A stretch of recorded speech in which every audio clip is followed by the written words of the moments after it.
Sejam todos bem-vindos. Vamos dar início ao nosso curso de familiarização do Bell 206 séries, onde trataremos dos helicópteros Jet Ranger e Long Ranger, né, e todas as versões, né, da série 206, né. Então, o Jet Ranger 1, 2 e 3 e o Long Ranger 1, 2, 3 e 4. Então, a gente vai tratar de todas as versões, de toda a série, né, dos helicópteros 206 da Bell. Tranquilo? Então, instrutor Moreira, um prazer imenso, né, estar em contato com os senhores.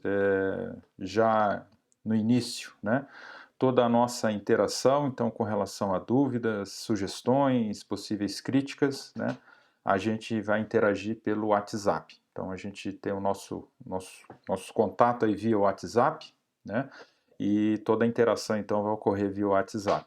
Então vou disponibilizar os links, né, para acesso às aulas via WhatsApp. Qualquer dúvida, sugestão, crítica, os senhores, né, também via WhatsApp coloquem lá no grupo e a gente vai interagindo por ali. A dúvida de um pode ser que ajude, né, a melhorar o entendimento do colega. Então é bastante importante essa interação, esse feedback é bastante importante para que a gente consiga, né, detectar qual a necessidade, né, de aprofundamento em algum assunto, em algum sistema ou algum componente, e à medida que haja essa demanda, essa necessidade, aí eu vou aprofundando um pouco mais, tento ilustrar um pouco mais à medida que surgir alguma dúvida. Então, já de início, a gente já define aqui, então, toda a nossa interação vai ser feita via WhatsApp. Os senhores também já receberam o arquivo da apostila, então dá para acompanhar, né, toda a parte teórica também pela apostila.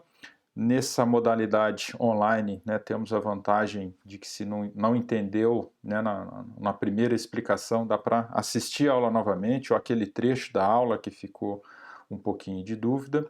Se mesmo assim persistir essa dúvida, então me aciona ali no WhatsApp e a gente tenta aprofundar de alguma maneira a explicação para que os senhores tenham o entendimento, tá? Outra vantagem, né, que os senhores podem assistir essa aula no momento que for mais conveniente, naquele momento em que os senhores estiverem mais tranquilos, até o ambiente, né, onde os senhores estarão assistindo essa aula é bastante importante, então procure ser no momento onde os senhores tenham um pouco mais de tranquilidade, né, sem a necessidade de ter que estar interagindo, né, com o celular, com o trabalho, enfim, então no momento ali que os senhores tenham um pouco mais de tranquilidade, o ideal é que o ambiente tenha o silêncio, né? A plataforma que vocês vão usar para assistir a aula pode ser um celular, um computador, o tablet. Aconselho vocês a utilizar o computador ou o tablet, né? Fica mais fácil, né? Fica mais focado ali na aula. Se está com o celular, de repente você está vendo a aula, aparece uma mensagem do WhatsApp, sai da aula, vai ver o que aconteceu. Então, para que a concentração, né, seja mais voltada para a aula, aconselho, né, que seja feito aí, as aulas sejam assistidas, né, no computador ou no tablet, né, porém, e isso aí depende da realidade de cada um, né, do momento, da questão profissional, da questão familiar, enfim, ficam os conselhos, as dicas, né, para que a assimilação aí de todo o conteúdo seja mais eficiente possível, tá? Para que ocorra essa assimilação, então, eu dependo do empenho, da dedicação de vocês no sentido de assistirem a aula na íntegra. À medida que surgir alguma dúvida, a gente vai interagindo, vai conversando para que essas dúvidas, né, sejam dirimidas e o conhecimento seja alcançado, tá certo? Já na largada aqui, né, vamos fazer uma autoavaliação no sentido de o que eu conheço, né, do Jet e do Long Ranger hoje, né? Já conheço bem o equipamento, nunca tive contato com o equipamento, então façam essa análise, tá? E no final, né, quando a gente passar por todos os sistemas, todas as aulas aqui do helicóptero, novamente, né, vou provocar os senhores a fazerem essa autoanálise, né? O que eu conheço, né, hoje do Bell, do Jet e do Long Ranger, né, depois de ter passado aqui pelo curso do Moreira, tá? Se o saldo for positivo, minha missão, né, vai ser cumprida, tá certo? Vamos dar início, tá? Então, nessa primeira aula, a gente vai tratar de generalidades, então vai ter um breve histórico ali das aeronaves, depois a gente apresenta as características, né, do helicóptero. Essa apresentação das características ela é bem resumida, bem superficial, a gente só vai apresentar, não tem nada de aprofundado, tá? É só para apresentar os principais componentes do helicóptero mesmo. Depois, à medida em que a gente for avançando nos sistemas, aí sim, aí a gente vai entrar no detalhe do detalhe ali para conhecer, né, todas as informações técnicas, todos os conceitos, né, necessários para que a gente entenda o funcionamento do helicóptero, a operação do helicóptero como um todo. Tranquilo? Então, nessa primeira aula, um resumo histórico, depois a apresentação dos principais componentes. No finalzinho da aula tem alguma coisa, faz parte, né, dessa aula de generalidades, a gente apresenta alguns conceitos ali de manuseio de solo, macaqueamento, reboque da aeronave, içamento, né, são itens obrigatórios aí que devem constar também no curso de familiarização, tá certo?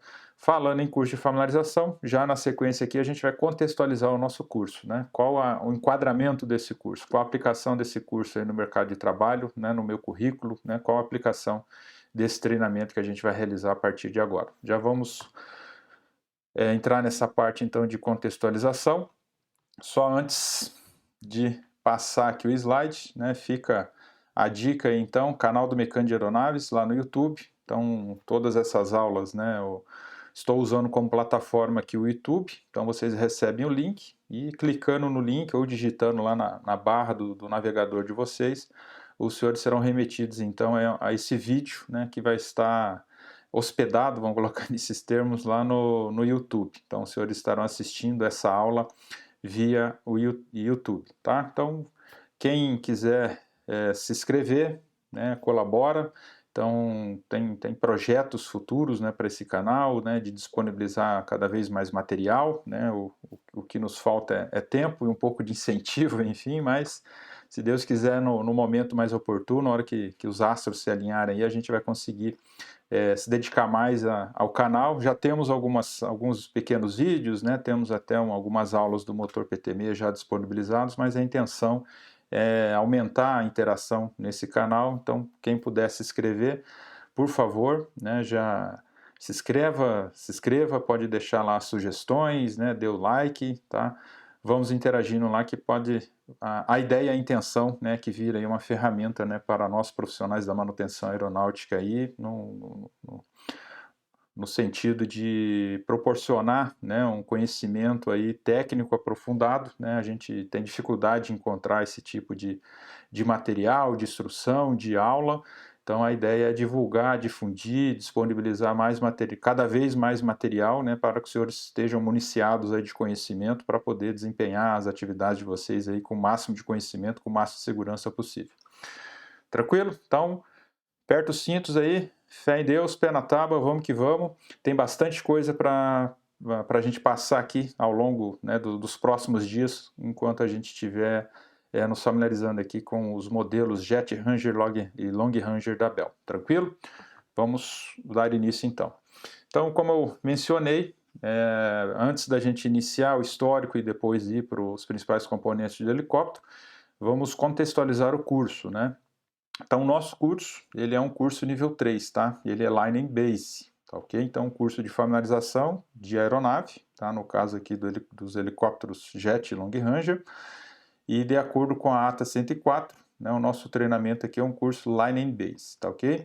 Essa classificação, então, quem, né, criou essa classificação, essa divisão, foi a ICAO, a Associação Internacional da Aviação Civil, da qual o Brasil é signatário via ANAC, tá ok?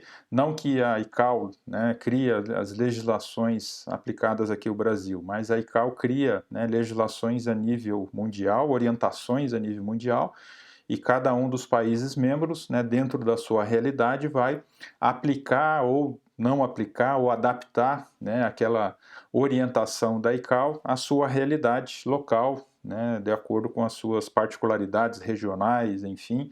Então, muitos dos documentos, né, da legislação que temos, né, em vigor hoje no Brasil, muitas delas, né, são baseadas, né, no que a ICAO determina, né, orienta lá para o mundo todo, tá? E apesar, né, dessa parte de treinamento para manutenção, ainda não temos uma legislação, né, ipsis literi como a ATA 104 ou baseada nessa ATA 104, a ANAC vem aos poucos, né, adaptando, né, essas orientações presentes na ata 104, né, aos RBHs, né, que orientam aí tanto vamos no nosso tocante aqui, principalmente a formação, né, do mecânico de manutenção. A formação do mecânico de manutenção aeronáutica, esta sim, né, é baseada, né, em documentos aí da ICAO, da FAA, enfim, então a nossa formação não é muito diferente, né, do que ocorre na maioria dos países, tá? O MMA, né, o Célula, o GMP, o Aviônicos, tá? Já a parte de cursos, né, pós-formação, esses cursos de familiarização, a ANAC ainda não tem definido, né, todas as regras, né, mas à medida em que ela vai, né, introduzindo, né, novas regras, né, vai melhorando a legislação, a gente vai se adaptando, né, e sempre buscando, né, estar em consonância com que né, a agência reguladora cobra, né, no caso dos centros de treinamento e, obviamente, cobra dos mecânicos também, tranquilo? Então, essa ata 104 é um documento da ICAO e nessa ata 104, então, né, tem uma série de informações com relação à formação do mecânico de manutenção aeronáutica. Dentre essas informações, só peguei, né, um pequeno extrato aqui, onde, né, eu exemplifico aqui quais são os níveis de treinamento, então, para manutenção. Familiarização geral, tá? Todo mundo que frequenta o ambiente de hangar, então tem que ter um curso desse. Não é familiarização de aeronaves, de equipamentos, enfim, é mais voltado para a familiarização com o ambiente de manutenção, tá certo? Ramp Trânsito, nível 2, é para o atendimento de pista, né, para a liberação da aeronave em pista, né, um treinamento bastante específico, não só, mas bastante específico aí para a aviação comercial. Já o Line Base, né, é o treinamento mais geral, né, então para todos os mecânicos, auxiliares, inspetores, né, os responsáveis técnicos, seja por o táxi aéreo, seja por uma oficina de manutenção, esse pessoal tem que ter esse treinamento para poder executar as atividades de manutenção no respectivo equipamento. Então, para cada aeronave, para cada modelo de aeronave que a gente trabalha, a gente tem que ter um treinamento desse, para a gente saber, conhecer a aeronave, tá? O objetivo do curso não é que você conheça, né, todo, acho que tem que tomar cuidado para não expressar de maneira errada aqui, tá? Ele tem que dar subsídios, né, para que a partir desse conhecimento básico a gente consiga desempenhar as atividades de manutenção, né, saber, tem que primeiro procedimento para a gente fazer essa atividade de manutenção, desconectar os cabos da bateria. Onde é que está a bateria, né, nessa aeronave? Onde é que encontra a bateria? Então não vou sair abrindo, fechando tudo, né? Se eu não tenho conhecimento, vou ter que procurar. Então não vai ficar interessante, né, a gente procurando a bateria onde ela está instalada na aeronave. Então, esses cursos, né, eles têm que dar essa noção básica, esse conhecimento básico, para que a partir daí a gente vá aprimorando, obviamente, né, nas atividades diárias de manutenção, né, acompanhadas, né, no manual. Aí sim a gente cada vez mais vai se aprofundando. Então, é o primeiro embasamento teórico, né, para que os senhores possam desempenhar as atividades de manutenção. E esse conhecimento inicial, obviamente, ele vai sendo aprimorado dia a dia, à medida em que os senhores têm um contato prático com a aeronave, tá? Já tem uma definição um pouco mais detalhada, né, do que é um treinamento line base. Treinamentos especializados, aí já entra para aquela manutenção nível bancada, e overhaul, né, revisão geral de itens, também são treinamentos mais específicos, tá? Normalmente, né, um treinamento do nível 4 e 5, só o fabricante do equipamento é que normalmente tem a autorização para poder. Na verdade, não é que ele tem, né? Ele é o responsável por treinar, né, o pessoal envolvido na manutenção. Em alguns casos, né, alguns fabricantes desses itens, desses componentes, eles homologam outros, né, centros, né, de formação para dar esses cursos, tá ok? Mas para manutenção, né, para o mecânico, tá? O curso, né, o mais avançado, né, onde a gente chega para a aeronave, né, para poder trabalhar com a aeronave, é o nível 3, Line Base, tá? E é o único que vai habilitar vocês aí a fazer qualquer tipo de manutenção em qualquer ambiente, seja fora de hangar ou dentro de hangar, tranquilo? Então aqui a gente tem uma descrição resumida, obviamente, né, do que seria esse curso nível 3, né, Line Base, tá? Então, como já disse, né, esse nível 3 é baseado, né, nas orientações da ATA 104, da Associação Internacional da Aviação Civil. Então o curso nível 3, ele provê uma descrição detalhada do equipamento, do sistema, operação, localização, remoção e instalação desses equipamentos, autotestes, procedimentos de pesquisa e correção de panes, usando o manual de manutenção, né? Então todos os nossos procedimentos têm que estar amparados no manual de manutenção. Tudo que a gente fizer, né, e tiver baseado, né, nas orientações do manual de manutenção, a gente está completamente coberto, tá ok? Qualquer coisa que a gente faça e não está prevista no manual de manutenção, estaremos descobertos, tá ok? Então o manual de manutenção é o nosso guia diário, por mais que todo dia eu faça o mesmo procedimento, tá? O ideal é ir lá no manual e consultar para ver se não sofreu nenhuma atualização, nenhuma modificação naquele procedimento que eu realizo diariamente, tá ok? Então o manual de manutenção caminha junto com os nossos procedimentos diariamente, tá certo? Então todo o pessoal associado, né, com a manutenção, seja ela nível linha ou nível base, para poder desempenhar suas atividades de manutenção, tem que ter um treinamento do equipamento nível 3 para poder desempenhar essas atividades. Obviamente, junto com o treinamento do técnico, né, o manual tem que ter assinatura aí, né, tem que ter acesso ao manual atualizado e ferramentas especiais quando necessárias. Então, são os pilares ali para que a gente possa desenvolver, desempenhar as nossas atividades de manutenção. Tem que estar treinado, tem que estar com o manual atualizado e tem que ter as ferramentas especiais que são necessárias para eu poder trabalhar. Paralelo a isso, né, a oficina também tem que ter as devidas homologações, né, para que a mão de obra, né, baseada nesses pilares aí, também desenvolva suas atividades de manutenção. Tranquilo? Manutenção linha base. Então, nesse contexto, a manutenção de linha é até antes do check Charlie e a manutenção nível base é do check Charlie em diante. Tá? Então, a ICAO, né, muitas das suas referências, né, de todo o seu contexto é baseado na aviação comercial, não poderia ser muito diferente, né, é o mercado que mais demanda a nossa mão de obra, né, então em números absolutos, né, indiscutivelmente, né, é o que mais transporta passageiros aí, né, em qualquer tipo de comparativo. Então, grande parte desse conteúdo, né, dessa legislação da ICAO é baseado, né, no que ocorre, né, na aviação comercial. Então, os outros nichos, os demais segmentos da aviação, de alguma maneira, tem que buscar ali um enquadramento, né, nessa aviação comercial. Mas, para não delongar muito a discussão, né, um curso Line and Base, né, nível 3, habilita vocês a realizar qualquer atividade de manutenção, tá? Seja ela de pista, manutenção fora de hangar, ou a manutenção dentro de hangar. Na aviação comercial, muito comum, check Alpha, Bravo, Charlie, Delta, Echo, tem aeronave que tem até o check Fox, né? E à medida, né, em que vai aumentando ali, obviamente a quantidade, né, de trabalho ela vai aumentando, o nível, né, de desmontagem da aeronave vai aumentando, né, e esses cheques Alfa, Bravo e Charlie, para alguns fabricantes, Alfa e Bravo pode ser feito em pista, né, para outros fabricantes, Alfa, Bravo e alguns itens de Charlie, todos os itens da inspeção Charlie. Então vai depender muito do programa de manutenção do fabricante em questão, tranquilo? Mas o que é importante para nós, né? À medida em que eu, né, realize um treinamento nível 3 lá na MBA, seja aprovado nesse treinamento, né? O centro de treinamento, né, que está me fornecendo esse treinamento é homologado pela ANAC, né? Então eu tenho a minha formação ali garantida, ok?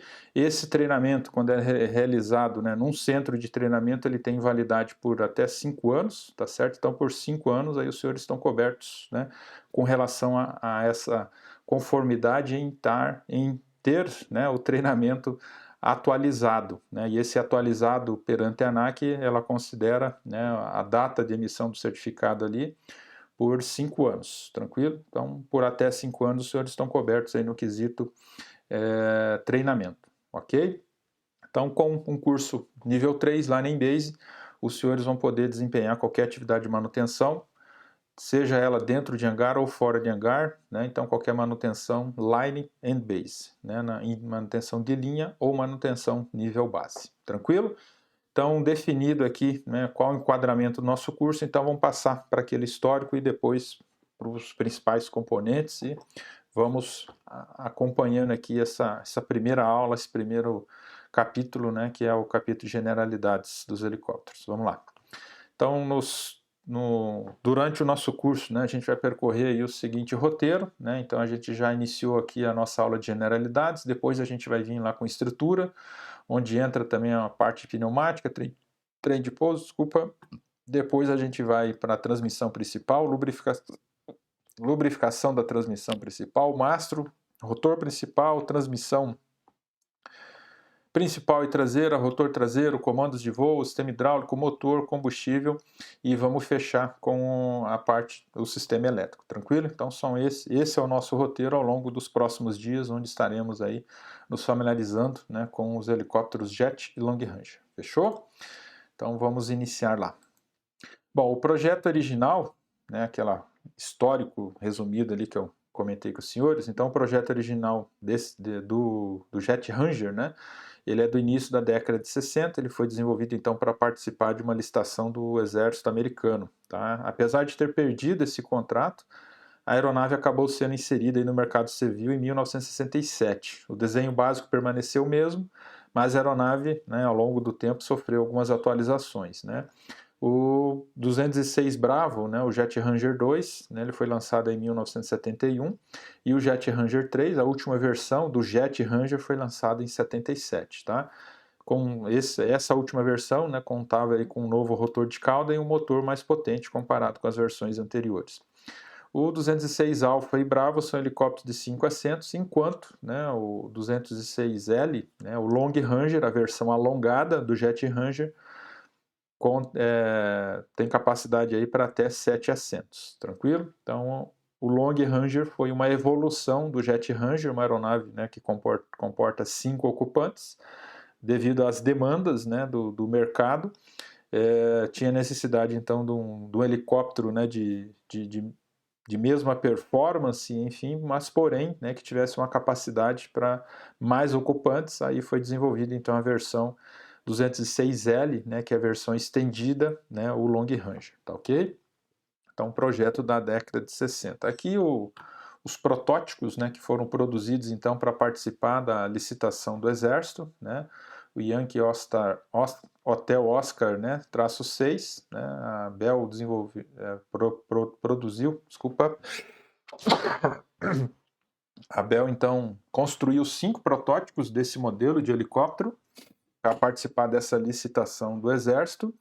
Não venceu, quem venceu essa licitação foi o 369 da Hughes, tá? Foi esse modelo aqui que venceu essa licitação específica. Tá? Futuramente, né, o Jet Ranger e o Long Ranger vieram a ser utilizados aí pelas Forças Armadas, não só nos Estados Unidos, mas no mundo inteiro, em forças policiais, enfim,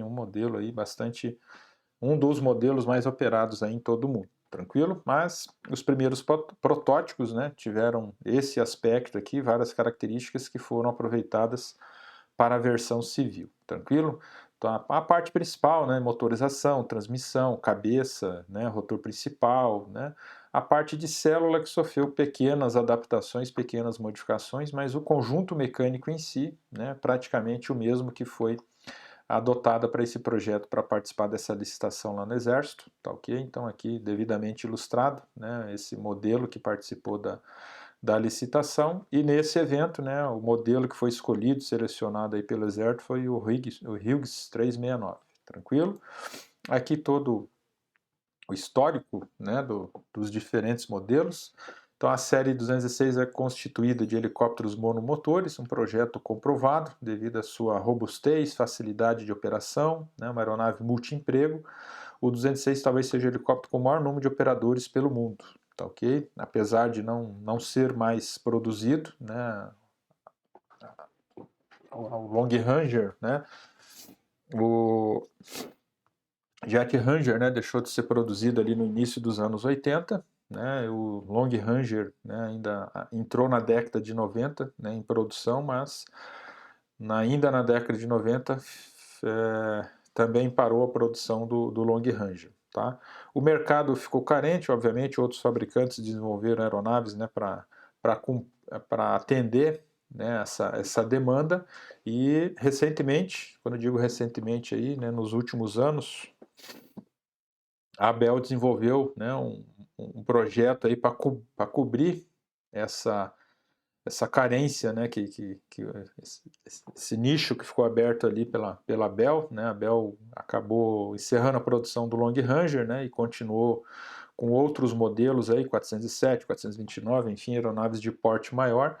E, se não me falha a memória, 3, 4 anos atrás ela lançou, né, o Bell 505, né, que pega, né, aproveita, acho que é o termo mais adequado, aí, muitos dos conceitos, até alguns dos componentes que eram utilizados, né, na família Bell 206 e lança então um novo modelo de helicóptero Bell 505, obviamente, né, com uma série de inovações, né, mas atendendo esse nicho de mercado que antes era coberto aí pelo Jet Ranger, depois passou a ser coberto pelo Long Ranger, então hoje a gente tem o Bell 505, né, cobrindo, né, esse nicho de mercado aí para aeronaves monomotoras leves, né, com custo operacional reduzido, custo de aquisição também reduzido. Basicamente é isso, tá ok? Mas 505 é um outro curso, espero, né, encontrar os senhores aí no curso de familiarização do 505 que a gente tem disponível também, tranquilo? Mas vamos lá para voltar aqui para o nosso foco aqui para o Jet e para o Long Ranger, tá certo?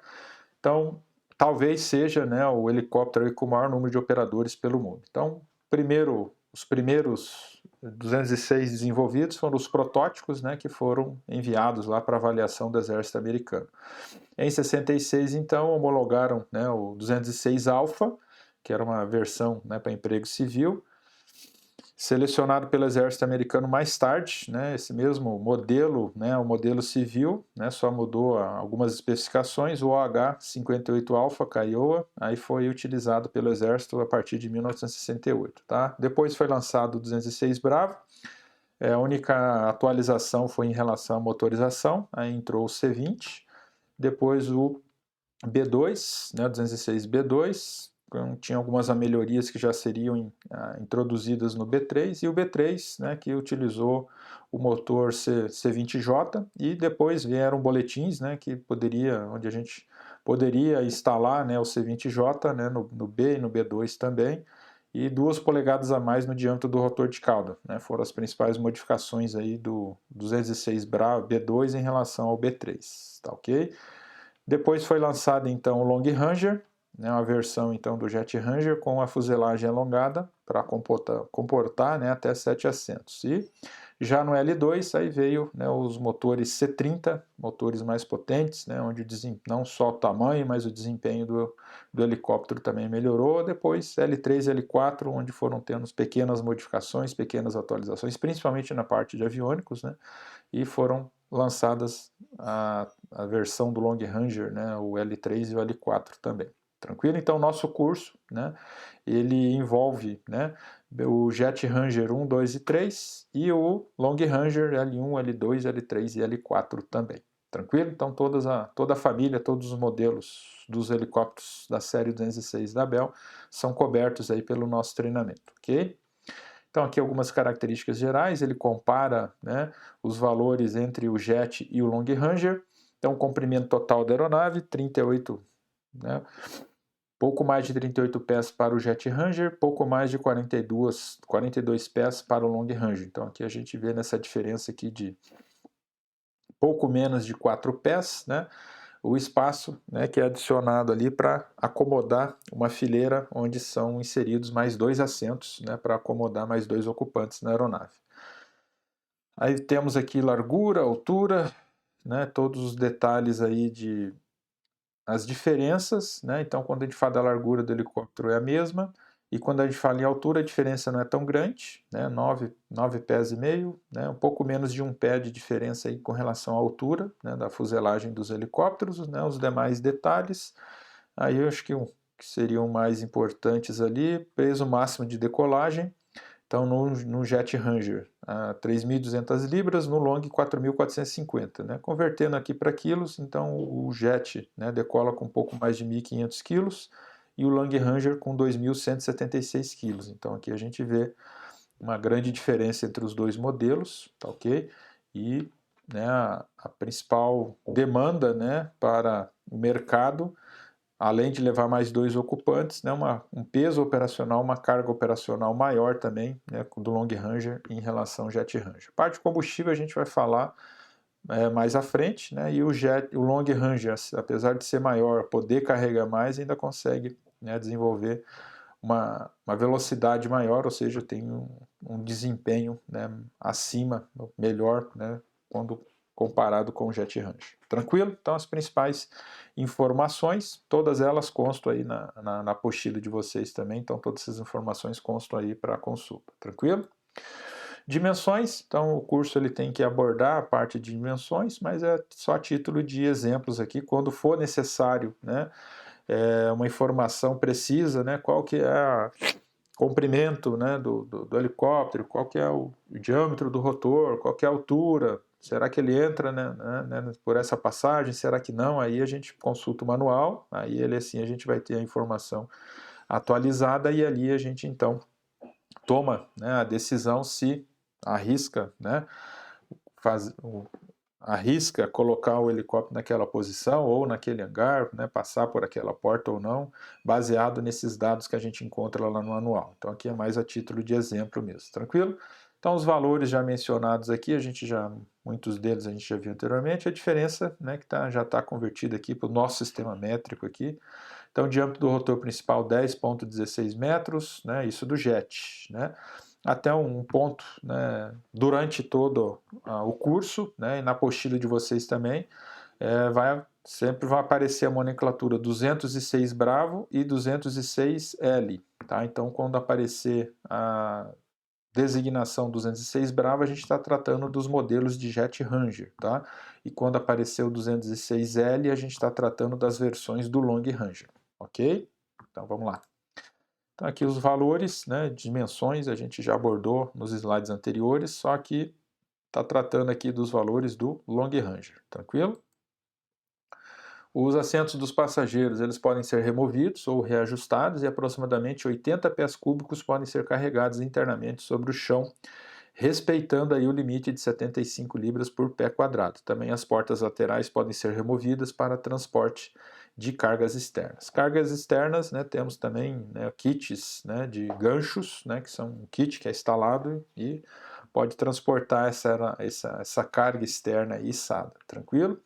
Então aqui dimensões, inclusive o assento, né, do lado esquerdo ele pode ser removido, o assento também pode ser removido se for necessário, né?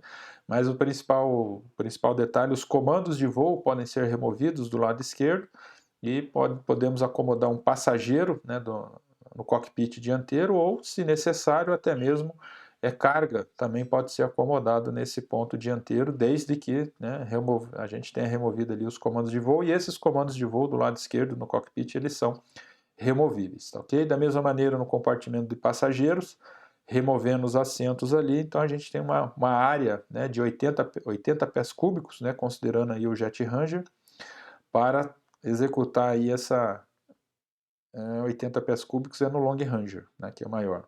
Tá? Aqui é considerado o Long Ranger. Aí a gente tem essa área, né, 80 pés cúbicos, para transportar cargas internas, lembrando, respeitando os limites de 75 libras por pé quadrado, né, no interior do compartimento, ali, tanto no dianteiro quanto no traseiro. Ok?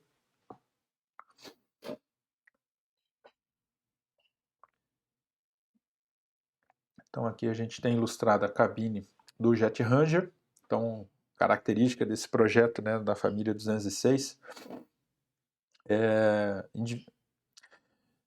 essa divisão, né, então é separado o compartimento do cockpit, né, dos tripulantes, do compartimento dos passageiros. Então a gente tem uma parede, uma coluna dividindo, né, esse compartimento dianteiro do compartimento traseiro. É só abrindo um parênteses ali, no 505, né, essa divisão ela foi eliminada. Então a gente tem um piso plano, né, e uma única cabine, onde na parte dianteira vão estar os tripulantes e na parte traseira a gente vai ter a linha de assentos ali para os passageiros, mas no 505 não tem mais essa divisão entre cockpit e cabine de passageiros. Tranquilo? Então na parte dianteira, no cockpit, né, é possível acomodar 2 ocupantes, sendo que o assento da direita é do piloto, o da esquerda é um opcional, né? Se instalar os comandos de voo, cíclico coletivo, então é possível, né, ter um copiloto. Até podemos ver aqui que a haste do coletivo ela foi removida, ó, tá? Só está com o cíclico ali ainda, tá? Mas removendo o coletivo, removendo o cíclico, então a gente pode acomodar um passageiro também na parte dianteira. Já na parte traseira, né, a cabine de passageiros, aí no Jet Ranger, né, a gente tem uma cabine espaçosa aqui que acomoda confortavelmente 3 ocupantes, né, todos eles com cintos individuais ali, então previsto, né, todo o conforto e segurança ali para os passageiros nessa cabine traseira. Tranquilo? Já no Long Ranger, o cockpit é idêntico, o que vai mudar é a cabine de passageiros, né, onde a gente tem lá praticamente 4 pés, né, de prolongamento, de alongamento na fuselagem do helicóptero, aí entra a versão Long Ranger, e nesses 4 pés, né, que são adicionados ao comprimento da aeronave, então tem espaço suficiente para acomodar esses 2 assentos que ficam voltados para trás, né, mas tem espaço ali para acomodar, né, os 3 passageiros do assento traseiro e também os 2 passageiros dos assentos frontais voltados para trás aqui nesse ambiente, né, nesse compartimento aqui na cabine de passageiros. Tranquilo? Toda a parte de portas, janelas, né, essas particularidades a gente vai ver no próximo sistema, que é na estrutura a gente trata de portas e janelas, tá? Aqui é só o entendimento, né, as diferenças aqui entre o Jet e o Long Range, essas diferenças iniciais aqui para a gente começar a conhecer as particularidades dos diferentes modelos, tá? Bom, o rotor e mastro. Então, o rotor principal, tanto para o jet quanto para o long, então, a cabeça de rotor, né, vai ser equipada aí com 2 pás, tanto no jet quanto no long, tá? Do tipo, a classificação dele, né, rígido, semi-rígido e articulado, ele é semi-rígido. Depois, quando a gente estiver lá na aula, né, de rotor principal, aí a gente volta a falar aqui dessa classificação, mas já de antemão aqui, a classificação dele, ele é classificado como semirrígido, alta energia cinética, sustenta o helicóptero, tem a capacidade para aumentar a estabilidade e fornecer uma resposta e controle mais suave em todos os modos de voo. Tranquilo? Então, dos números básicos aqui entre as duas versões, então cada um dos modelos emprega duas pás, o diâmetro, né, temos diferença, então 33,4 pés o diâmetro da cabeça do rotor do jet, 37 pés o diâmetro da cabeça do Long Ranger. O regime de rotação é o mesmo para os dois modelos, 395 rotações por minuto, considerando regime de operação 100%, né, da turbina geradora de gases. Na cabeça do rotor lá teremos o valor de NR lá, 395 rotações por minuto. Tranquilo? Então aqui ilustrado, nessa cabeça de rotor, elas são praticamente idênticas, né? Não são exatamente idênticas, como a gente tem diferenças, né, no tamanho das pás, né? Não é só no comprimento, é na corda, então tem pequenas adaptações ali de tamanho dos componentes, mas o conceito de construção, os componentes são os mesmos, né? A diferença entre as versões é a proporção, ou seja, o tamanho, né? Como a gente sabe, o diâmetro do rotor do jet é um pouquinho menor do que o diâmetro do rotor do Long Ranger. Então aí a gente encontra diferenças na proporção de tamanho, mas os conceitos, né, são os mesmos, tá?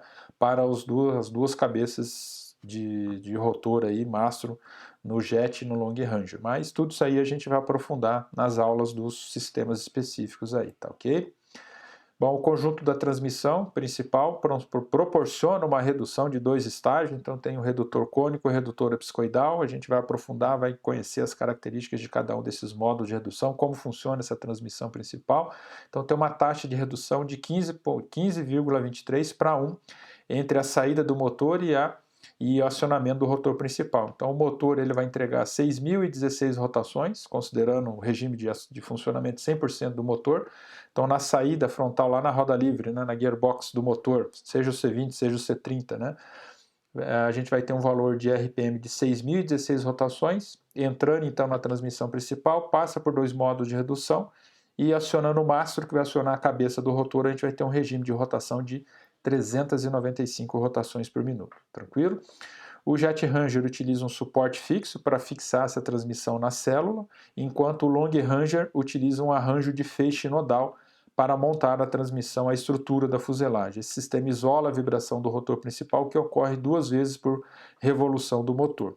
Então, como a gente pode ver aqui nas ilustrações, aqui temos a transmissão e o sistema de fixação da transmissão principal para o Jet Ranger, e aqui o sistema de fixação da transmissão principal para o Long Ranger. A gente vai ver que o conceito, né, das transmissões, eles são, né, muito próximos. O que muda, né, a parte de carcaça, né, alguns arranjos na carcaça da transmissão. Internamente elas são praticamente iguais, é isso que eu quero dizer, tá? Já externamente, né, elas vão ter as particularidades devido, né, aos diferentes sistemas de fixação. Então no Jet Ranger a gente tem um sistema um pouco mais simples, né, dá para a gente colocar assim, para fixar, prender esse conjunto de transmissão principal na célula do helicóptero. Já no Long Ranger, aí como envolve, né, mais peso, né, energia, cargas, né, maiores, então o sistema de fixação dessa transmissão teve que sofrer algumas modificações quando comparado com o sistema do Jet Ranger, ao invés, né, de pontos fixos, né, para prender, fixar essa transmissão, foi utilizado um conjunto de feixe nodal, né, empregando mais elastômero aí. Né, depois a gente vai aprofundar a discussão nas propriedades, né, nas particularidades aí, nos sistemas de fixação dessas transmissões, dos conjuntos de transmissão do Jet e do Long em relação à fuselagem. Tudo isso aí vai ser devidamente, né, apresentado com uma série, né, de características e particularidades entre os dois sistemas aí. Tranquilo? O eixo de transmissão principal, então o componente responsável, né, para entregar a energia mecânica produzida pelo motor, né, faz a interação da saída da energia mecânica do motor para a entrada dessa energia mecânica na transmissão principal. Então a gente tem um eixo principal, também conhecido ali como eixo curto, que faz essa interligação da saída do motor com a entrada da transmissão principal. Então esse eixo ele é flexível e consiste de acoplamentos instalados entre o montante da roda livre e o flange de entrada da transmissão. Os acoplamentos flexíveis acomodam o movimento entre a transmissão e a unidade de roda livre. A configuração padrão, né, do Long Ranger, a última versão, né, do Long Ranger L4, já saía standard, né, na versão padrão do fabricante com o eixo K-Flex, né, como esse eixo principal. Porém, né, tem o boletim de serviço e esse eixo K-Flex poderia ser utilizado nas outras versões do Long Ranger também. Tranquilo? Então temos aqui parede de fogo, tá? Então atrás dessa parede de fogo a gente tem um compartimento do motor, onde o motor vai estar instalado, C20 ou C30, tá? Nesse caso dessa foto aqui é um C30, pois a gente está vendo aqui uma foto de um Long Ranger, um L4 inclusive, tá?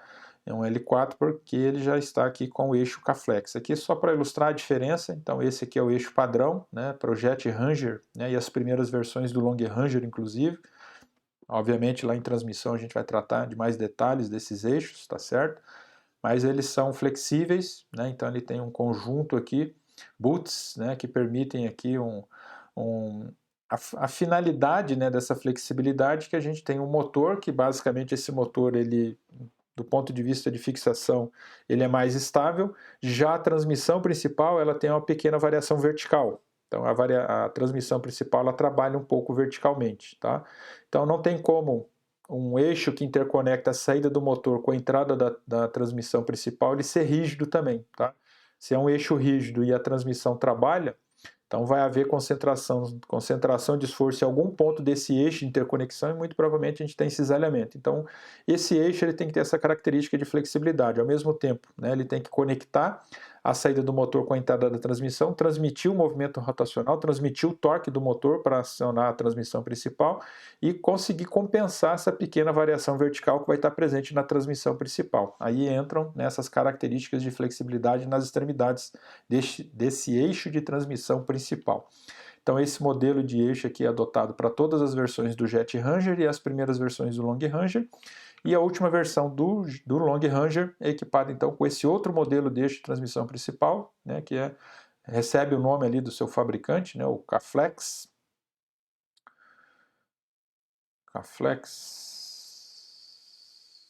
Não vou confirmar nesse momento, tá? Não, acho que K-Flex é o nome do eixo, mas não é do fabricante não.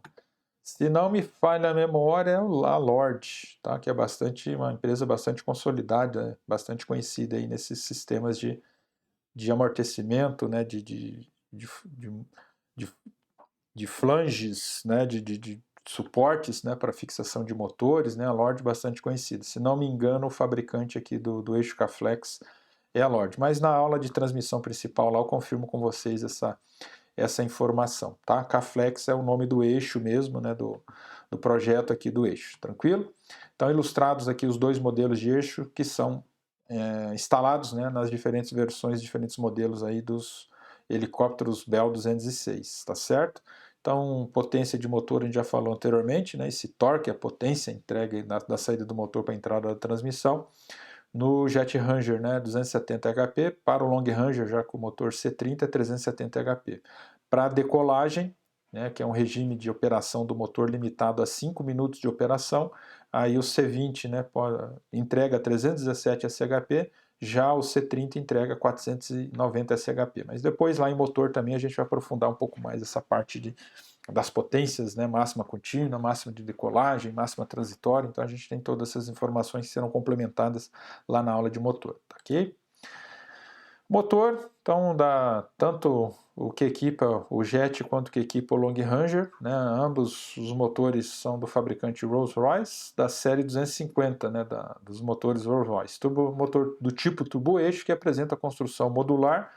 Esse tipo de construção facilita o acesso aos componentes do motor e permite, né, que a manutenção faça serviços rápidos sem prejudicar os demais componentes. Então, dentro dos valores, né, que a gente já até falou no slide anterior, para o C20, né, e para o C30 os valores, né, de operação máxima contínua, 370 no C20, 557 para o C30. Potência máxima de decolagem para o C20 420, para o C30 650. E ambos entregam na saída, né, na roda livre, para acionar a roda livre lá na gearbox, 6.016 rotações que vão acionar a transmissão principal, passa pelos dois módulos de redução, 1523 para 1 e teremos então 395 rotações lá na cabeça do rotor para acionar as pás, ok? Estrutura, né, a próxima aula, o próximo sistema que a gente vai abordar é justamente estrutura, e lá sim a gente vai aprofundar aí nas propriedades, nas características, nos materiais que são utilizados, tá? Mas aqui de início, né, essa estrutura do Jet e do Long ela é dividida em 3 seções, né, uma seção frontal, então temos a parede aqui atrás do assento, né, do cockpit dos passageiros, então dessa linha, né, do encosto traseiro dos assentos dos passageiros até o nariz, tudo isso é a seção frontal. Dessa linha, atrás do assento dos passageiros até a junção com o cone de cauda, a gente vai ter a seção intermediária. Basicamente, teremos o motor na parte superior e o bagageiro na parte inferior. E a terceira seção estrutural, que é o tail boom, que é o cone de cauda, né, que vai até a extremidade lá do tail boom. A cabine tem acomodações para o piloto e para um copiloto ou passageiro, né, vai depender da configuração, se vai estar instalado ou não os comandos de voo do lado esquerdo ali do cockpit. E na cabine de passageiros, no Jet Ranger, a gente consegue acomodar 3 passageiros mais 2 tripulantes, total 5. Já no Long Ranger, 2 tripulantes mais 5 passageiros, total de 7 ocupantes nas aeronaves, ok? Então, cabine do Jet Ranger, 3 ocupantes, cabine do Long Ranger, 5 ocupantes, né, devido ao alongamento lá de quase 4 pés, né, a mais no sentido de comprimento aqui do Long Ranger, além de motor mais potente, um desempenho, né, uma série de diferenças aí entre as diferentes versões, tá ok? Carenagens e capotas são feitas, né, de liga de alumínio, fibra de vidro, a construção delas é do tipo honeycomb, aquela construção tipo colmeia, né? As seções das capotas e carenagens são facilmente removíveis para manutenção e reparos. As carenagens de capotas no Jet consiste de 4 seções de carenagem, já no Long Ranger é composta por 5 seções de carenagem, tá ok? Então a gente está falando dessa seção de carenagem aqui no teto, melhor dizendo, né, o teto aqui do helicóptero. Então ela protege ali tanto o compartimento dos servos atadores hidráulicos, da transmissão, parte de admissão de ar, motor, né, e reservatório de óleo e, dependendo da versão, também radiadores de óleo do motor de transmissão atrás da parede de fogo traseira aqui no compartimento do motor. Então essas carenagens que protegem esses componentes aqui no teto do helicóptero. Então é uma característica aqui do projeto da Bell, né, para essa família de helicópteros aí, a 206, onde removendo essas seções de carenagem a gente tem acesso a praticamente todos os componentes do conjunto, né, muitos dos componentes da cadeia de comandos de voo, né, desde servo hidráulico as hastes, os platôs, a transmissão principal, né, acesso ao mastro, né, parte de motor. Então, todos esses componentes, né, desses sistemas principais ficam expostos ali à medida em que a gente remova essas seções de carenagem ali que são instaladas sobre o teto, tanto no Jet quanto no Long Ranger, tá certo? Então aqui alguns detalhes, né, do Jet Ranger. Então aqui a seção das capotas, essas capotas, né, do motor devido à temperatura média maior, então normalmente elas vão ser feitas aí de uma liga metálica, liga de alumínio. Já as demais capotas normalmente vão ser feitas aí de honeycomb, mas de uma liga de material composto, tá certo? Então no Jet Ranger, né, essa carenagem dianteira ela é única, tá? A gente falou que no Jet são 4 seções e no Long são 5. Então a diferença entre o Jet e o Long é que no Long essa carenagem ela é um pouquinho prolongada e ela é dividida em duas. Aí entra a 5ª seção de carenagem aí para o Long Ranger, tá certo? No Jet ela é composta, essa dianteira é uma só, aí a gente tem 4 seções, tá? Mas tanto na lateral esquerda quanto na lateral direita a gente tem uma série de portas e janelas de acesso, né, para que a gente consiga inspecionar servos, nível de óleo, né, filtros, né, então uma série de itens, né, que a gente tem que inspecionar ali nessa verificação pré-voo e pós-voo. Não há necessidade de remoção das carenagens, né, por meio dessas janelas, dessas portinholas aqui, a gente consegue ter acesso a esses itens de verificação de inspeção, né, pré-voo e pós-voo. E uma vez removida, né, todas essas seções de carenagem, as 4 do Jet e as 5 do Long, então parte de comandos de voo, de transmissão, de motor, né, todos esses componentes, esses sistemas ficam, né, de acesso bastante facilitado, né, para manutenção. Então uma característica bastante interessante, bastante importante aí do ponto de vista de manutenção. Tranquilo? No Long Ranger, né, todos os conceitos apontados, né, para o Jet Ranger são replicados aqui para o Long Ranger. A única diferença, né, é que essa carenagem dianteira aqui no Jet ela é uma só, no Long Ranger ela é dividida em duas. Aí então cria-se 5 seções, né, utiliza, né, 5 seções de carenagem para o Long Ranger, enquanto no Jet são 4 seções, pois essas duas no Jet Ranger são uma só. Tranquilo? Janelas, né, portas de acesso, aí todos esses conceitos são replicados, né, empregados aqui para o Long Ranger também, ok? Trem de pouso, então, para todas as aeronaves ele é do tipo esqui, então permite operações em qualquer tipo de terreno e superfície praticamente. 2 conjuntos de rodas manuais retráteis e removíveis podem ser instaladas rapidamente no conjunto de esqui, quando necessário, para essa operação do helicóptero em solo, seja dentro de hangar ou no pátio, né? O 206 pode ser equipado e configurado com alguns tipos de trem de pouso, incluindo, né, o trem de pouso alto, que a gente pode ver na ilustração, o trem de pouso comum ou, né, o baixo, e também tem o opcional aí com flutuadores de emergência. Então, basicamente, né, o trem de pouso do tipo alto ou do tipo baixo, e para as aeronaves que necessitam, né, do kit de flutuadores de emergência instalados, aí necessariamente tem que utilizar o trem de pouso do tipo alto. O esqui ele é diferente, ele é prolongado justamente para acomodar os flutuadores, mas tem algumas ilustrações ali na sequência, tá certo? Então aqui o tipo mais comum, né, o que aumenta a distância, né, da célula do helicóptero do solo, então torna mais segura a operação, principalmente em locais não preparados, né, então fica mais segura a operação. Então normalmente o tipo, né, de trem de pouso selecionado, escolhido, normalmente esse tipo alto, que cria uma versatilidade um pouquinho maior aí para as aeronaves Jet Long Ranger. Aqui a gente pode ver lado a lado, né, um helicóptero equipado aqui com o trem de pouso do tipo alto e o do lado aqui equipado com o trem de pouso do tipo baixo. Tá? Esse do tipo baixo, né, ele vem até com acabamento aerodinâmico ali, já o tipo alto, né, não temos esses acabamentos, né, essas carenagens ali para os cross tubes ali do conjunto de trem de pouso. Mas trem de pouso a gente vai aprofundar também a discussão, os componentes, né, todos os sistemas envolvidos ali no trem de pouso na próxima aula ali, na aula de estrutura, tá certo? Aqui ilustrando os helicópteros então que utilizam, né, o kit, o opcional aí de flutuadores de emergência. Então dá para ver ali os flutuadores, né, que serão inflados, o cilindro que armazena ali o nitrogênio então, que à medida que o piloto pressiona o interruptor, né, vai acionar uma espoleta, uma carga explosiva ali que libera o nitrogênio. Esse nitrogênio então vai passar por tubulações, né, e essas tubulações então vão inflar os flutuadores, né, e esses flutuadores, uma vez inflados, né, garantem, né, um intervalo de tempo ali de flutuabilidade. Então a aeronave, né, pode pousar sobre a água e esses flutuadores então garantem que a aeronave fique flutuando, fique boiando ali sobre a água por um determinado intervalo de tempo, né, tempo mais do que necessário para que os ocupantes ali consigam, né, abandonar a aeronave com segurança, tá ok? Mas trata-se de um sistema opcional, né, e requer uma série de adaptações, né, instalação de componentes ali para que o sistema seja operacional. Tranquilo? Vamos lá, cone de cauda. Então a cone de cauda é a construção do tipo monocoque. A cauda suporta e comporta os eixos do rotor, caixa de velocidades do rotor de cauda, estabilizador vertical, profundor, capotas, né, e protege os componentes e oferecem uma carenagem para o eixo do rotor. O rotor de cauda e também a caixa de velocidades. Então temos, né, o cone de cauda, o tail boom, então interconectado com a seção intermediária.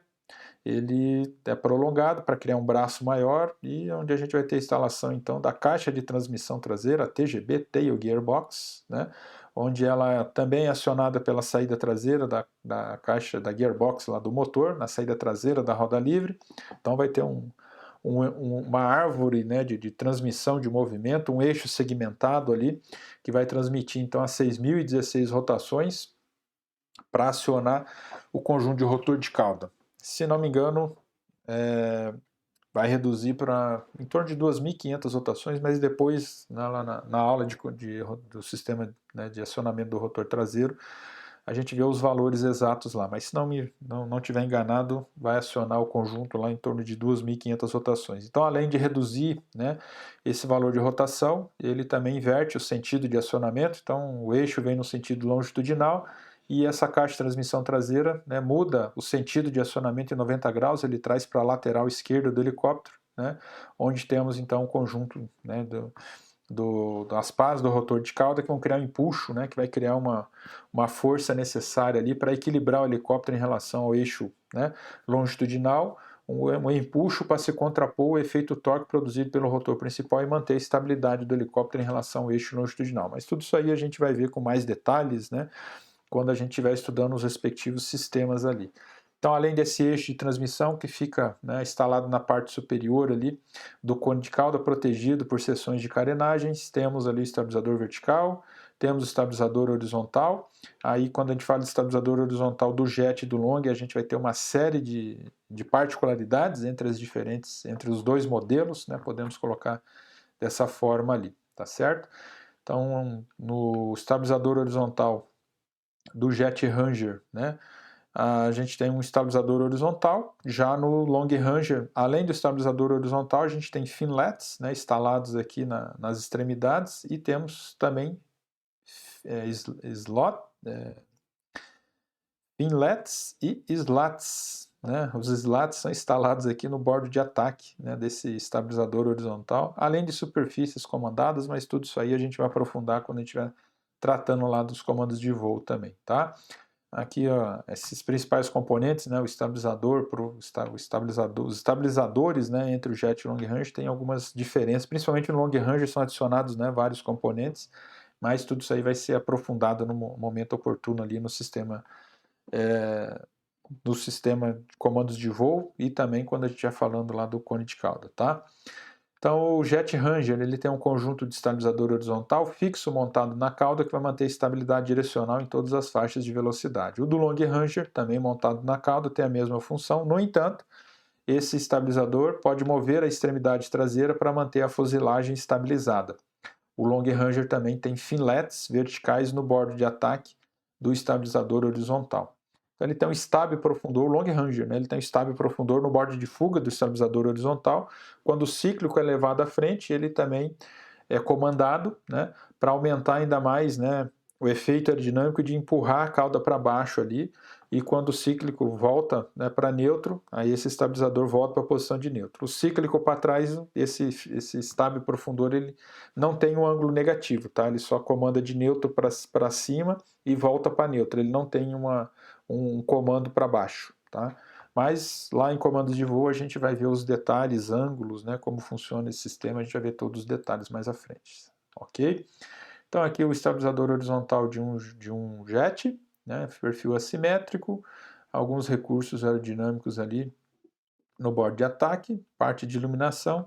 Já no Long Ranger, né, mantém formato assimétrico, né, os recursos de iluminação, mas tem pinlets instalados nas laterais aqui do estabilizador horizontal e temos slats também no bordo de ataque e estável e profundores comandáveis no bordo de fuga. Então um sistema bem mais complexo no long quando comparado com o do Jet Ranger, mas a gente vai ver as particularidades de funcionamento e as características na aula de comandos de voo, ok?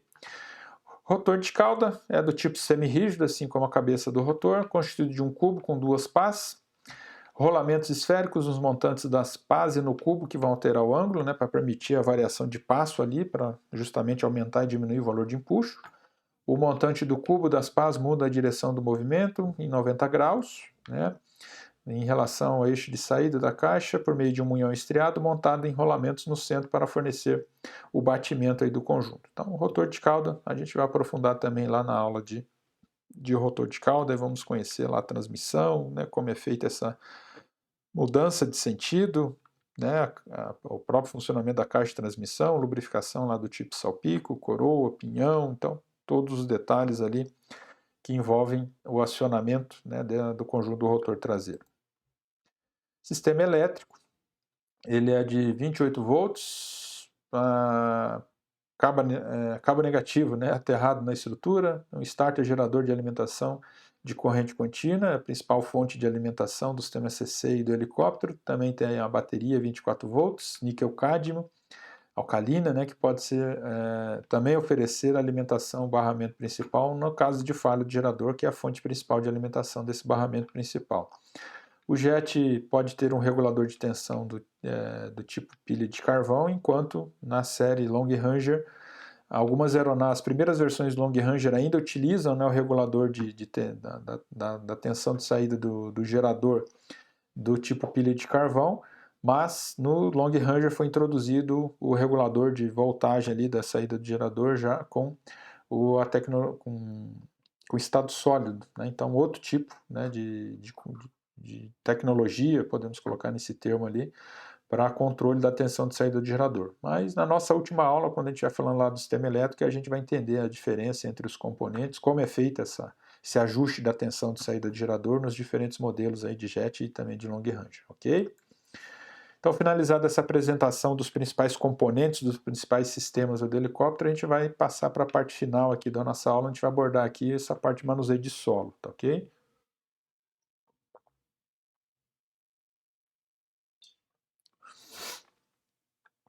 Então, dois conjuntos de rodas, né, para o solo, no conceito de rápida montagem, são usados para movimentar o helicóptero dentro de hangar, também nos pátios de manobras aí.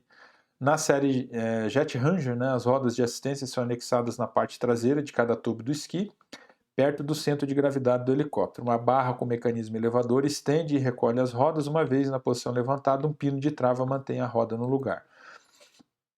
Então temos aqui existem diferentes modelos, né? Esse aqui é o mais simples, ele não tem o sistema hidráulico, tá? Ele é todo mecânico e depende aqui da alavanca, né? Para a gente girar essa alavanca 180 graus, a gente consegue elevar o tubo do esqui aqui aproximadamente de 15 a 20 centímetros ali do solo, que é o suficiente para a gente poder manobrar o helicóptero. Obviamente, né, a gente vai ter que ter um ou dois técnicos empurrando o helicóptero e mais um, né, equilibrando a distância do esqui em relação ao solo, utilizando o esqui de cauda aqui na extremidade do cone de cauda do helicóptero. Essas são as manobras padrão ali em solo, com um conjunto de rodas acoplados, né?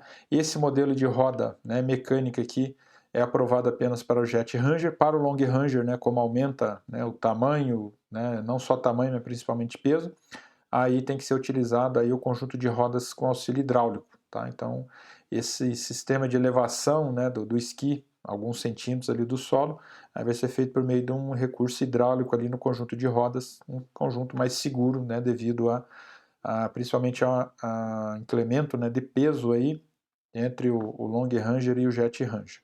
Mas tem diferentes modelos, tanto do hidráulico, tá? Tem diferentes fabricantes aí que são aprovados, né, para serem empregados aí para manobra do Jet e do Long Ranger, tá ok? Muitas das rodas hidráulicas também são compatíveis com o encaixe do jet ranger. Então um conjunto hidráulico serve tanto para o jet quanto para o long, né? E esse conjunto hidráulico obviamente é mais seguro, tá? Obviamente a gente tem que fazer ali uma verificação, né, se não tem vazamento, se ele está operacional, se as rodas não estão murchas. Então temos que fazer essa inspeção básica ali do conjunto, seja a hidráulica, seja a mecânica, né, esses itens, a segurança, né, do equipamento tem que ser inspecionada para que a gente possa fazer essa manobra do helicóptero ali com segurança, ok? Na parte interna, dianteira também dos tubos de esquis, a gente tem esse olhal, né? E esse olhal serve para acoplamento de um conjunto de garfo, né?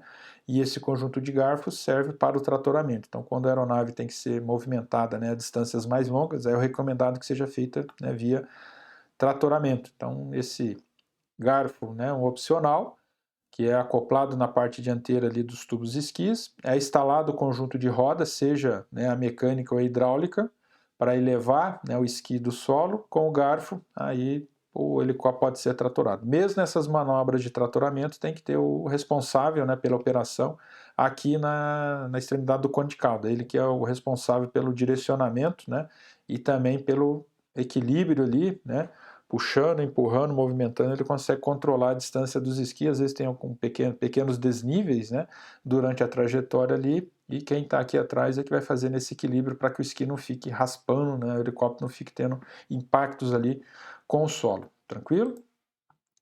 Então, só ilustrando, ó, esse aqui já é um modelo, né, para jet ranger mecânico, porém de duas rodas, mais seguro do que aquele modelo com apenas uma das rodas. O princípio é o mesmo, né? Então, ó, a haste de acionamento, né, tá toda voltada para trás. Aí pegando essa haste e levando ela, né, praticamente 180 graus, a gente consegue girar aqui o mecanismo e chegar no ponto de trava. Tem um pino com mola ali. Quando ele chega no batente lá, o pino então engrasa, travando, né, a roda na posição levantada ali, onde ele garante ali 15 a 20 centímetros de distância do tubo de esqui em relação ao solo, tá? Já no jet ranger, né, mais uma vez aqui, eu ia falar long, mas é um jet, tá? A gente vê outro modelo, né, bastante parecido inclusive, mas de outro fabricante também para esse acionamento mecânico ali. Já no long, aí o long tem que ser utilizado, não tem a possibilidade de utilizar o mecânico, no long tem que ser o hidráulico, tá? Então, na série long, cada conjunto de roda é composto por duas rodas, um berço de apoio, uma bomba hidráulica manual que atua no eixo para estender e recolher as rodas. O berço é montado no tubo do esqui por meio de olhais, um pino traseiro fixo, né, prende na frente com mola. A posição, né, obviamente, entre o long e o ranger a gente tem diferença nos tamanhos, né, então, mas tanto no jet quanto no long, a posição, né, dos encaixes para a roda de manuseio, ela fica praticamente alinhada com o mastro, né, que ela tem que estar bem próximo do CG do helicóptero, então não vai ser muito diferente disso, tá? Então ele tem pinos, né, nas laterais ali, a gente consegue encaixar, e quando é acionado mecanicamente ou hidraulicamente, né, esse conjunto de fixação da roda se encaixa, né, nos pinos laterais ali, e consegue então proporcionar essa suspensão, essa elevação do helicóptero para que a gente consiga realizar essas manobras dentro de hangar e também no pátio, né, no pátio de estacionamento, tá ok? Então, falando nesse estacionamento, então toda vez que a aeronave vai ficar um período ali parada, né, a gente tem que proteger, tem que bloquear a aeronave. Então protege lá tubo de pitot, as entradas, principalmente as entradas de ar do motor, para que insetos, né, ou outras, né, partículas, né, venham a ser depositadas nessa admissão e depois, né, correr o risco de ser ingeridas ali no interior do motor. A gente pode bloquear também os dutos de escapamento para, mais uma vez, nenhum inseto entrar dentro do motor ali. As pás também têm que ficar amarradas, né, pelas peias. Tem um kit, né, que é para amarrar a pá no cone de cauda. Tem um outro, né, que pode amarrar na parte dianteira aqui junto com o tubo de pitot. Vai depender de qual que o operador tem. Aqui nessa foto dá para ver que é esse mesmo conjunto, né, que as peias se encaixam na ponta da pá e a gente amarra no cone de cauda. E tem um bloqueio também para as pás do rotor de cauda, para que todo o conjunto fique devidamente, né, bloqueado, tá? Então, em condições normais, quando são esperados ventos de até 50 nós, o rotor de cauda e o rotor principal devem ser presos com tiras apropriadas, né, as peias, o tubo pitot, os tubos de escape, as tampas de entrada devem ser cobertas com suas respectivas capas, né, entrada de admissão de ar do motor. Todos os interruptores elétricos devem estar na posição off. Quando forem esperadas aqui condições turbulentas, então quando ventos, né, maiores do que 50 nós são esperados, as aeronaves devem ser posicionadas na direção do vento, se for possível determinar qual a direção do vento, então a gente posiciona a aeronave aproada, né, com esse vento. O helicóptero deve ser amarrado ao solo, então utilizar todos os recursos, né, possíveis, né, para prender bem essa aeronave. O ideal seria a aeronave dentro de hangar nessas condições, né? Porém, nem sempre é possível, tá? E se a aeronave está estacionada num pátio e está previsto nessas, né, condições aí de ventos acima de 50 nós, então a gente tem que fazer toda uma preparação, né, para garantir que o helicóptero não vai ser movimentado, arrastado, encapotado, nada nesse sentido, tá? Então, além dessas precauções, né, travar o rotor principal, então o sistema de freio rotor instalado, a gente aciona o freio rotor, trava o rotor de cauda, né, com as cintas apropriadas, instale as capas nos tubos do pitot, na admissão de ar do motor, no duto de escape. Combustível deve estar no tanque, o ideal é que ele esteja full, né? Quanto mais peso a gente conseguir, né, adicionar a aeronave, mais segura ela vai ficar. Proteja todos os equipamentos soltos que podem ser soprados por ventos fortes. Tá? Aqui já aquele outro kit de P de amarração, né, que vem na parte dianteira, ele é preso nos esquis. Aqueles olhares, né, de fixação do garfo são utilizados para amarração. O mais comum é aquele, né, que a gente amarra a pá traseira no cone de cauda aqui. Tá? É mais fácil de ser instalado, né? Mais simples de ser instalado, tá certo? Detalhe importante nessa amarração da peia, né, em relação às pás do rotor principal, é não tensionar demais essas peias, tá? Então, para amarrar essas pás, aplique no máximo 90 libras de força, de forma que a pá não envergue mais do que 2,4 polegadas, tá certo? Então, tem que tomar um cuidado, né, com a tensão que a gente aplica nessas peias, né, que se a gente aplicar uma tensão muito forte, a gente vai subjugar, né, as pás, é uma flexão muito alta e a médio e longo prazo, né, essa tensão, né, concentrada seja para a traseira, seja para a dianteira, com o passar do tempo, a médio e longo prazo pode causar microfissuras e danos aí que podem ser irreparáveis aí nas pás do rotor principal. Então, bastante atenção com a quantidade de tensão que a gente aplica aqui na peia de amarração nas pás do rotor principal. Tranquilo? Fonte externa, então a alimentação com a fonte externa pode ser fornecida para o helicóptero por meio de um receptáculo localizado na parte inferior da seção dianteira da fuselagem. Para a aplicação da energia externa, recomenda-se uma fonte, né, uma fonte externa aí que tem a capacidade de entregar então 28 volts e meio e entre 350 e 400 amperes, né, para poder suportar o pico ali, né, durante o ciclo de partida do helicóptero, tá? Então essa tomada para conexão com essa fonte externa fica aqui na parte dianteira, no nariz do helicóptero, na parte inferior, é essa janelinha aqui com um dizuzinho tipo borboleta. Então a gente abre ele manualmente, não precisa nem de ferramenta, e a gente então tem acesso para conexão com essa fonte externa, tá? Nos helicópteros, né, da Bell, a série 206, essa fonte ela é conectada desligada, tá? Então primeiro a gente conecta a fonte, só depois a gente vai lá e liga a fonte efetivamente, tranquilo? E para remover a fonte da mesma maneira, primeiro a gente vai lá na fonte elétrica, desliga essa fonte elétrica, aí a gente vem aqui na tomada e desconecta ela do helicóptero. Então ela entra desligada e sai desligada, tá? Muito importante isso aí para operação do Jet Ranger, tá certo?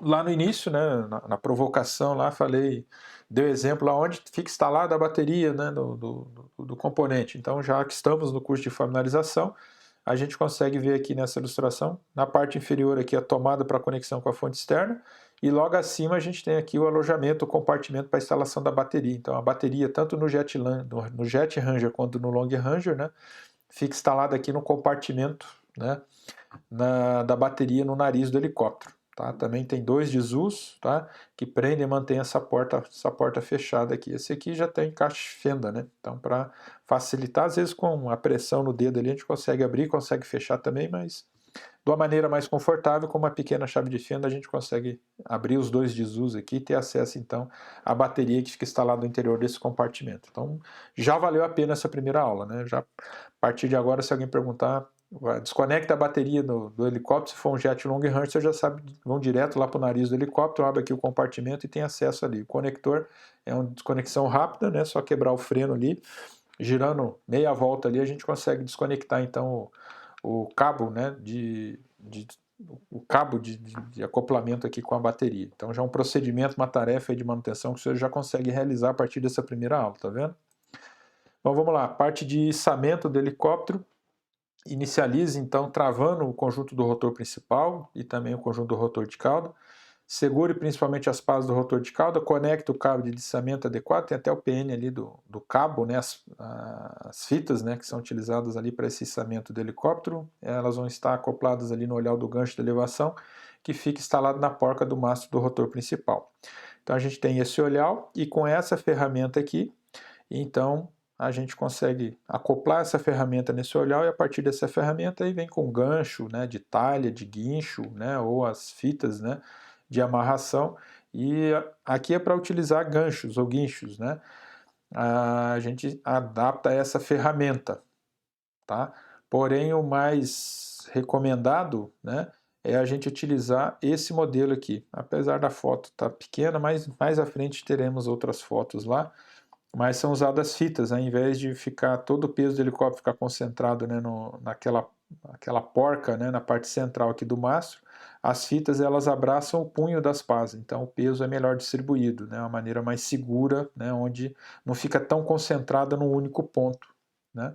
Então se a gente for utilizar guincho, né, talha o guincho, aí essa ferramenta é instalada aqui nesse olhar e todo o peso do helicóptero fica concentrado nesse único ponto. O conjunto foi projetado para suportar todo o peso do helicóptero, mas com as fitas de amarração, o peso é melhor distribuído, é um pouco mais seguro, tá? Então a gente abraça aqui a raiz dos punhos, né?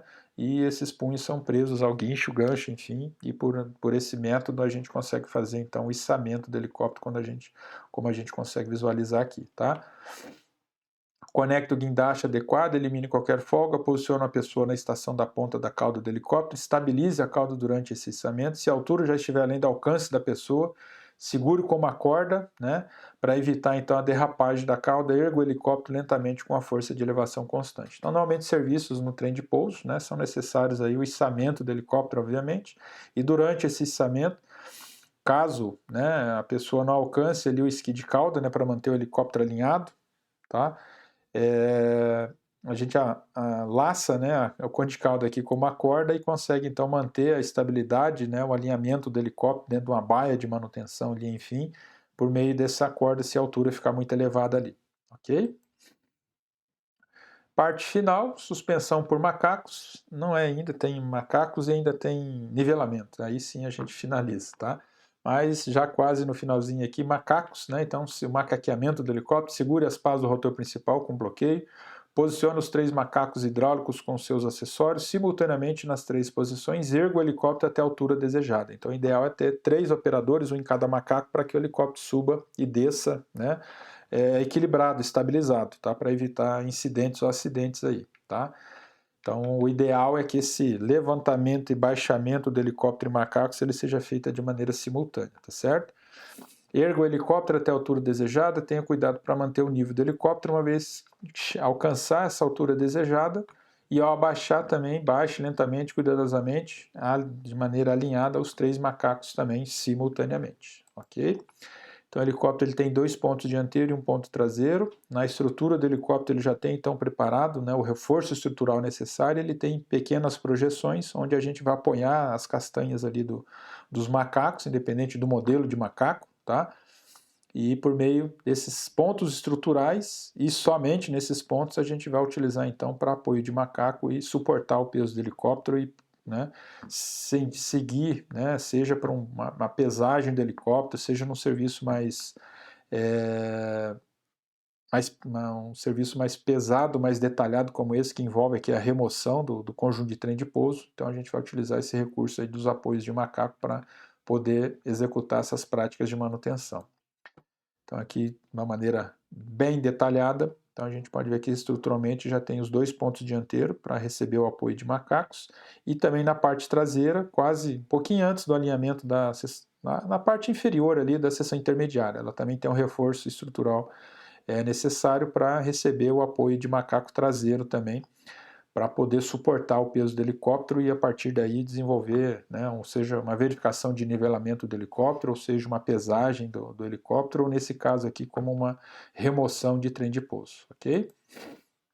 Nivelamento, então a gente tem uma placa de nível que fica localizada no piso da cabine, a localização desta placa fica cerca de 4 centímetros à frente do assento do passageiro esquerdo, né, da linha central do helicóptero. O helicóptero está nivelado quando a bolha da régua de nível estiver centrada frente e trás e lateralmente. Vamos para a ilustração aqui, vai ficar mais fácil de visualizar, tá? Então, para realizar esse nivelamento, para fazer alguma verificação estrutural ou realizar o procedimento de pesagem do helicóptero, né, que requer também que o helicóptero esteja nivelado, primeiro, então, a gente vai apoiar o helicóptero nos macacos. E no caso do Jet Ranger, a gente tem uma placa no teto e outra no piso da cabine de passageiros, ok? E utilizando essas referências no interior da cabine, utilizando um prumo, aquele do pedreiro mesmo, tá? Tem, né, alguns, né, que são específicos, né, para esses procedimentos de alinhamento e nivelamento de helicóptero, normalmente já fica reservado ali, já tem um kit, né, para fazer isso da maneira mais correta e adequada, tá ok? Então, com esse prumo, né, apoiado então nessas placas de referência, a gente prende o prumo na parte superior, nessa placa superior, e no piso, então, a gente tem essas duas linhas, a linha longitudinal e a linha lateral. Quando a gente conseguir alinhar o prumo, né, no cruzamento das duas linhas, o helicóptero está nivelado tanto longitudinalmente quanto lateralmente. Tá? À medida que seja feito necessária alguma correção, né, no eixo longitudinal. Então a gente vai levantar e baixar o macaco traseiro. A gente consegue equilibrar o helicóptero em relação ao eixo longitudinal. E à medida que a gente tem uma necessidade de alinhamento lateral, aí a gente vai alternando o macaco esquerdo e direito, sobe um ou desce o outro para equilibrar, estabilizar, alinhar o helicóptero também lateralmente, tá? E essa verificação lateral e longitudinal a gente consegue conferir à medida em que o prumo fique alinhado com o cruzamento das duas linhas. A gente tem certeza que o helicóptero está alinhado lateralmente e longitudinalmente, ok? Então tá aí representado o procedimento de nivelamento. No Long Ranger, tá? Como a gente tem a fileira de assento para passageiros, essa placa, as placas, melhor dizendo, elas vêm para o interior do bagageiro, tá? Então, em vez de fazer dentro da cabine, essas placas ficam instaladas dentro do bagageiro e a gente vai com o prumo lá dentro do bagageiro e da mesma maneira, quando a gente conseguir alinhar o prumo, né, no cruzamento das duas linhas longitudinal e lateral lá no bagageiro, também a gente consegue determinar então o alinhamento lateral e longitudinal no Long Ranger da mesma maneira. Tranquilo, senhores? Então chegamos ao final dessa nossa primeira aula, onde apresentamos ali toda uma contextualização do nosso curso, do histórico, dos principais componentes e agora no finalzinho dessa parte de manuseio do solo, tá ok? Qualquer dúvida, crítica, sugestão, então a gente interage ali via WhatsApp e na sequência eu vou disponibilizar para os senhores o link para a nossa próxima aula que vai ser aí da estrutura do helicóptero, tá bom? Forte abraço! Está começando o nosso curso, vão nos enferrujando, vão aquecendo aí que tem bastante coisa para a gente ver e acompanhar, beleza? Forte abraço, até a próxima aula.